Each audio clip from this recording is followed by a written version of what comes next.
Chinese daw yung boss nila. At may kapit daw silang mga police. Kaya anytime, kahit magsumbong ka, patadampot ka raw nila.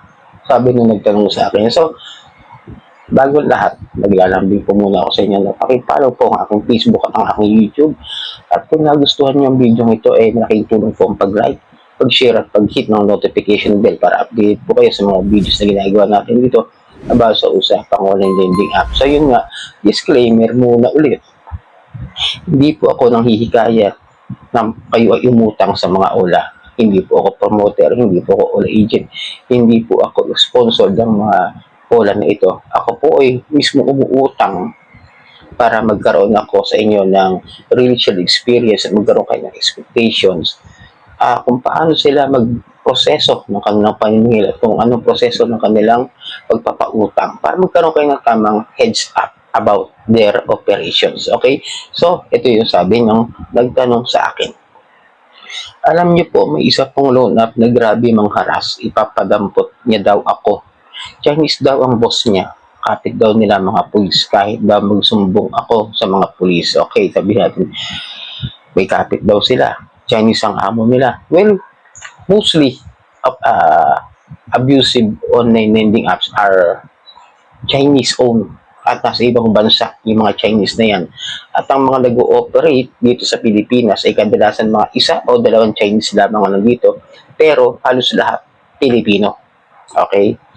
Kaya nga sabi nga ni Executive Director na Gilbert Cruz ng PAO, ang galawan nila sindikato. Malinaw, di ba? Galawan sindikato. Naaabuso lang naman po kasi ang mga lending companies, ang mga financing companies simula nang pumasok itong mga abusadong online lending apps. Actually, yung pagpapautang po is legal in terms. Doon pa naman yan, wala pang mga OLA. Legal na po ang pagpapautang sa Pilipinas. At even in the other countries, pinasok lang talaga ng mga sindikato, mga galawang mafia, ika nga, mga galawang mafia ang ano nila eh. Kaya nga tingnan mo yung mga loan sharks, di ba? Na mostly naman sinasabi ko sa inyo na maging maingat kayo sa pangungutang sa mga ito. Huwag kayong basta-basta utang ng utang kung ayaw nyo magulo yung inyong pamumuhay sa araw-araw. I understand naman na gipit, pero mag-isip muna kayo bago kayo pumasok dito. And then, kung ito sinasabi niya na may makasabot daw silang pulis, sige, to the benefit of the doubt, sabihin na natin na meron daw, sabi niya. Sabi nung nagbabanta sa kanya itong sa biktima na ito. Kung talagang meron, bakit nagsusumbong kami sa pulis?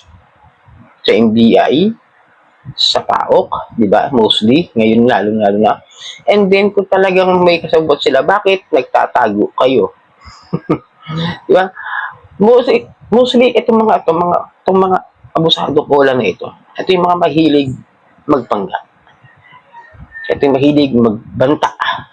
Ito yung mga talagang lahat gagawin para lang masingil kayo na naaayon sa gusto nila kahit bayad ka na. Okay? Linawin ko lang. Kasi kadalasan ngayon sa sobrang tindi na ng kanilang harassments, even though the contacts, lahat na ginugulo na nila at sinisingil na rin.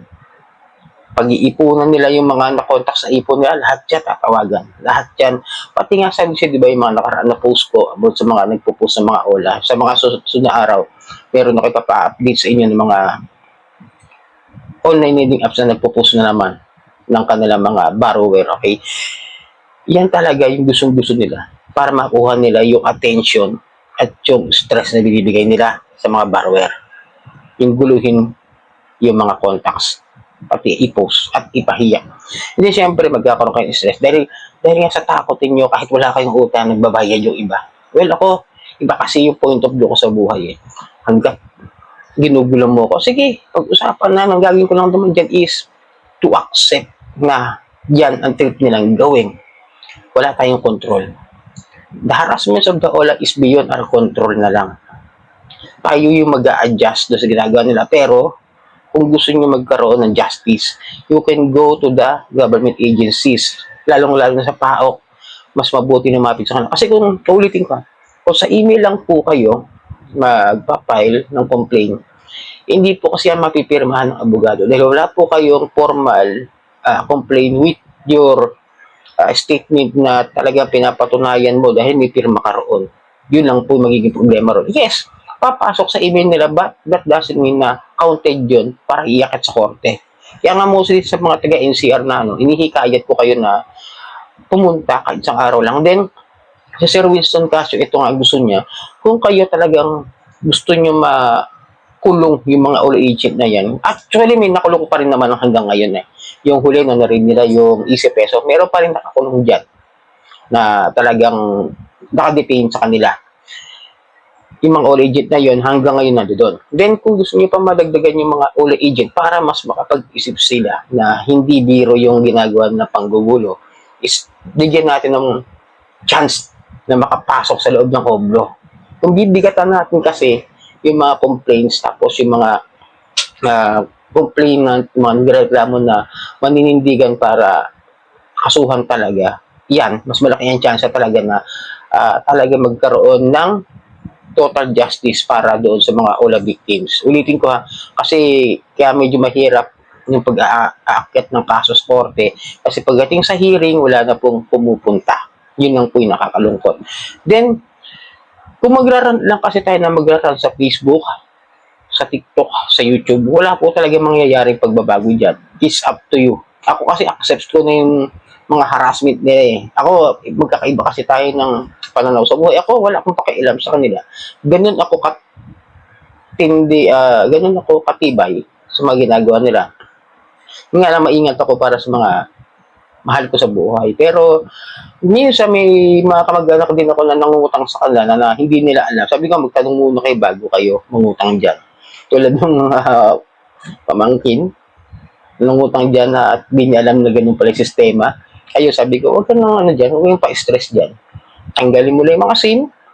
Kung pansin nila, lahat ginulo. Ang pinasa ko na, haras na yan, But unfortunately, sabi ko sa inyo, yung mga OLA yan, mostly is owned by the Chinese foreign entities. But yung iba, alam ko si Digido, hindi siya Chinese owned. Russian siya. Ang pagkakaalam ko. Ulitin ko si Digido, rebook yan Huwag kayong utang ng utang dyan. Ngayon, kung may utang kayo ngayon, bayaran nyo na lang yung kapital. Tapos, yung agent kung sisigal kayo, gusto bayaran pati yung interest, huwag nyo na. Bayaran nyo lang yung nakuha ninyo kasi illegal sila Wala silang lisensya ngayon. And then, yung mga pagbaba na tandaan ninyo, it's beyond our control. Ulitin ko kasi yung stress lang po talaga yung nagbibigay ng problema sa inyo. Yung paniningil nila, the way they collect debt to the borrowers or the clients, yan po talaga yung mga intimidating points nila. Guluhin lang nila yung isip mo, either may bayad ka na, either may kulang ka pa. Yun lang po yung kaya nilang gawin. At may mga bagay na kaya naman talaga silang gawin, yung pagpo-post, yung mga pagpapadala ng kung ano-ano, yun po. Maging aware po tayo, maging maingat po tayo. Tandaan nyo, tindigan natin at labanan natin yung mga pang-abusong OLA. Tayo po makakatulong sa ating sarili at hindi po ang iba. Wala pong iba makakatulong sa atin kundi tayo lamang. Tayong mga biktima ng OLA, labanan itong mga pang-abuso nila. So sana nakatulong ang video ito. Muli maglalambing ako sa inyo. Napakipollow po ang aking Facebook at ang aking YouTube. Maraming po salamat sa ulitin.